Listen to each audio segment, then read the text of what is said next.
Hello students, आज हम लोग पढ़ेंगे रैशनल नंबर, जो कि 8th क्लास का काफ़ी इंपॉर्टेंट टॉपिक है। यहाँ से बहुत से क्वेश्चन एग्जाम में पूछे जाते हैं, तो हम एक एक करके हम डिस्कस करते हैं कि रैशनल नंबर होता क्या है, इनकी क्या क्या प्रॉपर्टीज़ होती हैं, सारी चीज़ें।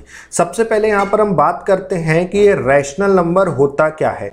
तो देखिएगा, रैशनल नंबर क्या होता है, एक सिंपल फ्रैक्शन होता है। क्या होता है? एक सिंपल फ्रैक्शन।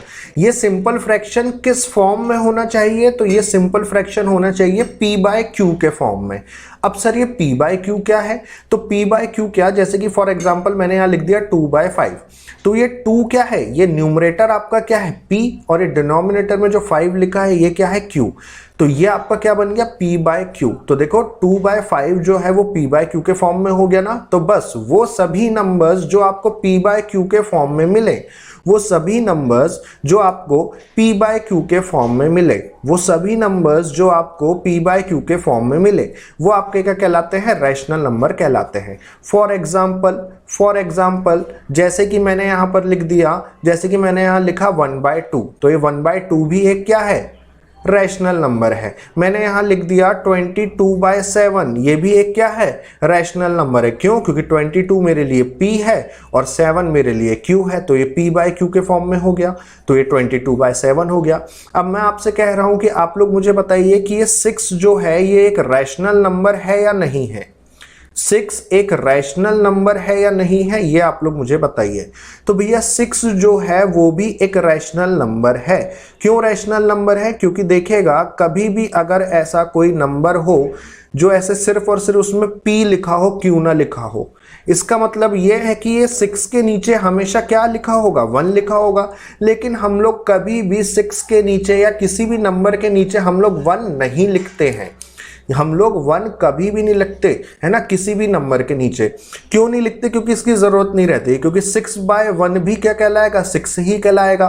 5/1 भी क्या कहलाएगा? 5 ही कहलाएगा। तो इसलिए हमें यहाँ पर डिनोमिनेटर में 1 लिखने की जरूरत नहीं रहती। बट एक्चुअल में अगर देखा जाए, अगर हम एक्चुअल में इस चीज को देखें तो 6 के नीचे क्या है? 1 है। 5 के नीचे क्या है? 1 है। 3 के नीचे क्या है? 1 है। तो बस 6 आपका क्या हो गया? p हो गया। 1 आपका क्या हो गया? q हो गया।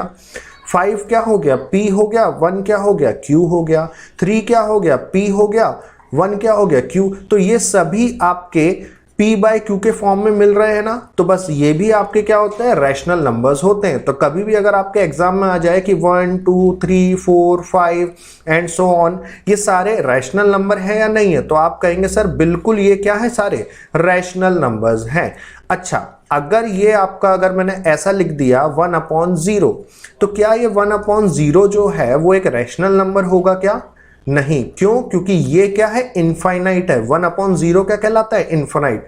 जहां पर भी डिनोमिनेटर में 0 आ गया तो वो समझ जाइएगा वो आपका क्या है? इनफाइनाइट है, वो रैशनल नंबर नहीं कहलाएगा। लेकिन यदि मैं इसको उल्टा लिख दूं, 0/1 लिख दूं, तो 0/1 क्या होता है? 0 ही होता है ना। तो 0 भी एक क्या है? 0 भी एक क्या है? रैशनल नंबर है। क्यों? क्योंकि 0 मेरे लिए p है और 1 मेरे लिए q है।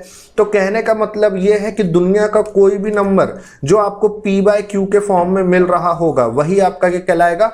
रैशनल नंबर कहलाएगा। अच्छा, यहां पर एक पॉइंट और लिखा है कि ये जो p और q हैं, ये क्या होते हैं? हमेशा इंटीजर्स होते हैं। अब ये इंटीजर्स क्या होते हैं, इसको भी जान लीजिए।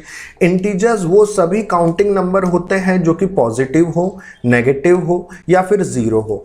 वो सभी काउंटिंग नंबर्स, मतलब वो सभी नंबर जिन्हें हम काउंट कर सकते हैं, वो चाहे पॉजिटिव हो, फॉर एग्जांपल +5, वो चाहे नेगेटिव हो, फॉर एग्जांपल +9, या फिर 0 हो, तो ये सभी क्या कहलाते हैं? इंटीजर्स कहलाते हैं, है ना। तो जो आपके p और q हैं, ये दोनों आपके क्या रहेंगे? इंटीजर्स रहेंगे, है ना। चाहे वो पॉजिटिव में भी हो सकते हैं वो नंबर, नेगेटिव में भी हो सकते हैं, 0 भी हो सकते हैं। ये जो p है ये आपका पॉजिटिव नेगेटिव 0 हो सकता है, ये जो q है ये पॉजिटिव नेगेटिव 0 हो सकता है। क्या इतनी चीज क्लियर है? लेकिन अगर आपका q अगर डिनोमिनेटर में अगर 0 अगर आ रहा है तो वो हमेशा आपको क्या बना के देगा? इन्फिनिटी बना के देगा, फिर वो रैशनल नंबर नहीं कहलाएगा। क्या इतनी चीज क्लियर है? बट अगर न्यूमरेटर में अगर 0 है और यहाँ पर कोई भी वैल्यू है तो ये हमेशा क्या बनेगा, 0 बनेगा। और 0 एक क्या होता है, रैशनल नंबर होता है। तो अगर एग्जाम में आपसे पूछ लिया जाए कि 0 एक कैसा नंबर है, तो 0 एक रैशनल नंबर में आता है। इस चीज को ध्यान रखिएगा। क्लियर। चलो अब क्वेश्चन को सॉल्व करने से पहले हम रैशनल नंबर में कुछ और बातें भी जान लेते हैं, जैसे कि रेसिप्रोकल क्या होता है। तो देखिए भैया, रेसिप्रोकल क्या होता है कि किसी भी नंबर का उलट पुलट करना। मतलब जैसे कि मैंने यहां लिख दिया 5, है ना। अब इसको मैं अगर पलटाऊंगा तो वैसे एक्चुअल में ये क्या है, 5/1 है। अब इसको मैं उल्टा करूंगा तो ये क्या बन जाएगा, 1/5। फॉर एग्जाम्पल यहां पर जैसे कि 2/7 लिखा है, तो 2/7 का रेसिप्रोकल क्या हो जाएगा, 7/2 उल्टा हो जाएगा। 2 ऊपर है यहां पर और 7 नीचे, तो अब रेसिप्रोकल कर रहा हूं तो 7 ऊपर हो जाएगा और 2 नीचे हो जाएगा। यही रेसिप्रोकल कहलाता है। लेकिन रेसिप्रोकल का एक फॉर्मेट है। वो फॉर्मेट क्या है कि जब कभी भी आप किसी नंबर को उसके रेसिप्रोकल से मल्टीप्लाई करते हो तो आपको हमेशा क्या मिलता है, 1 मिलता है। ये देख लीजिए, आपने 5 को मल्टीप्लाई किया उसके रेसिप्रोकल से, मींस आपने 5/1 को मल्टीप्लाई किया है उसके रेसिप्रोकल से, जो कि क्या होगा, 1/5। तो आपको जब आप इसको मल्टीप्लाई कर रहे हो तो आपको हमेशा क्या मिल रहा है, 1। क्यों, क्योंकि 5 × 1 5 अपॉन में 1 × 5 5, तो 5 आप डिवाइड कर रहे हो तो 1 ही आएगा। क्लियर। तो ये चीज। दूसरा क्या, what is an additive inverse. Additive inverse क्या होता है, यदि आप किसी नंबर को, वो अगर पॉजिटिव में है वो नंबर, तो वो किस में हो जाएगा, नेगेटिव में। यही आपका कहलाता है additive inverse. Means for example जैसे कि मैंने आपसे कहा कि +239 को आप एडिटिव इनवर्स में कन्वर्ट करो, तो आप इसको क्या कर दोगे, जो प्लस का साइन है वो क्या हो जाएगा, माइनस हो जाएगा, तो -239 हो गया। -240 है, जैसे कि -240 है तो -240 का एडिटिव इनवर्स क्या हो जाएगा, +240 हो जाएगा। लेकिन इसका भी एक क्या है, फॉर्मेट है। वो फॉर्मेट क्या है कि यदि आप किसी नंबर को उसके एडिटिव नंबर से अगर आप प्लस करते हो तो आपको हमेशा क्या मिलता है, 0। जैसे कि मैंने यहाँ लिख दिया 27। अब इस 27 को मैं ऐड कर रहा हूं इसी नंबर के, किससे, एडिटिव इनवर्स से। तो एडिटिव इनवर्स क्या होगा, +27 का -27। तो बस 27 प्लस माइनस माइनस होता है, तो 27 - 27 आपको हमेशा क्या मिलेगा, 0 ही मिलेगा। यही एडिटिव इनवर्स का फॉर्मेट है, यही एडिटिव इनवर्स भी कहलाता है। तो फिर मल्टीप्लिकेटिव इनवर्स क्या होता है, जो ये थर्ड पॉइंट लिखा है मल्टीप्लिकेटिव इनवर्स।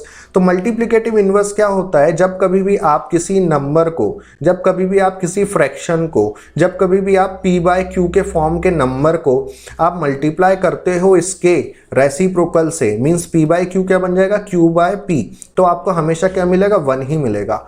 फॉर एग्जाम्पल के तौर पर जैसे कि मैंने यहाँ पर लिखा 2/5। अब इस 2/5 ये p/q के फॉर्म में है, 2/5 इसको मैं मल्टीप्लाई कर रहा हूं इसके रेसिप्रोकल से, मतलब 2/5 का रेसिप्रोकल क्या हो जाएगा, इसका उल्टा क्या हो जाएगा, 5/2। मैं इसको इससे मल्टीप्लाई कर रहा हूं, तो 5×2 = 10 अपॉन 5×2 = 10। तो आप 10 से 10 को डिवाइड कर रहे हो तो कितना आएगा, 1। तो कहने का मतलब ये है कि मल्टीप्लिकेटिव इनवर्स का फॉर्मेट ये कहलाता है कि यदि आप रेसिप्रोकल नंबर्स, यदि आप किसी नंबर के रेसिप्रोकल नंबर को अगर आप मल्टीप्लाई कर रहे हो तो आपको हमेशा क्या मिलेगा, 1। यदि आप किसी p/q के फॉर्म के नंबर को रेसिप्रोकेट करके मल्टीप्लाई कर रहे हो, मींस q/p से मल्टीप्लाई कर रहे हो, तो आपको हमेशा क्या मिलेगा, 1 ही मिलेगा। क्लियर। जैसे कि यहाँ पर फॉर एग्जाम्पल मैं आपसे 3 क्वेश्चन पूछता हूँ। पहला क्वेश्चन ये है कि 22/7 का रेसिप्रोकल क्या होगा। तो भैया 22/7 का रेसिप्रोकल क्या हो जाएगा, 7/22 हो जाएगा। मींस 22 ऊपर था, नीचे 7 था, तो अब रेसिप्रोकेट होने के बाद क्या हुआ, 7 ऊपर चले गया, 22 नीचे आ गया। एडिटिव इनवर्स क्या होगा -258 का, तो -258 का एडिटिव इनवर्स क्या होगा भैया, ये माइनस साइन है, किस में कन्वर्ट हो जाएगा, प्लस में, तो +258 हो गया इसका एडिटिव इनवर्स। सेम यही चीज मल्टीप्लिकेटिव इनवर्स क्या होगा, -5/8 इंटू -3/7 का। तो देखिएगा आप -5/8 को आप सबसे पहले क्या करोगे, रेसिप्रोकेट करोगे, तो ये -8/5 बन जाएगा, है ना। मतलब नीचे वाला ऊपर चला गया, ऊपर वाला नीचे, इंटू ये -3/7 है, तो इसका रेसिप्रोकेट क्या हो जाएगा, -7/3। अब आप इसको सॉल्व कर लीजिए, ये माइनस से माइनस कैंसिल हो जाएगा, है ना, क्योंकि माइनस माइनस प्लस बनाता है। तो 7 × 8 कितना हो जाएगा, 56 हो जाएगा, और 5 3 से कितना हो जाएगा, 15। तो बस यही उसने क्वेश्चन में पूछा था कि -5/8 इंटू -3/7 का मल्टीप्लिकेटिव इनवर्स क्या होगा। तो आप इसको सॉल्व करेंगे, रेसिप्रोकल करेंगे दोनों नंबर को और मल्टीप्लाई करेंगे तो आपको रिजल्ट मिल जाएगा। क्या मिला? 56/15। यही इसका मल्टीप्लिकेटिव इनवर्स है। क्या है? 56/15। किसका मल्टीप्लिकेटिव इनवर्स है? तो -5/8 इंटू -3/7 का। ठीक है स्टूडेंट्स, चलिए तो आज के लिए अपन लोग इतना रखते हैं, है ना। जब तक के लिए बाय बाय, टेक केयर।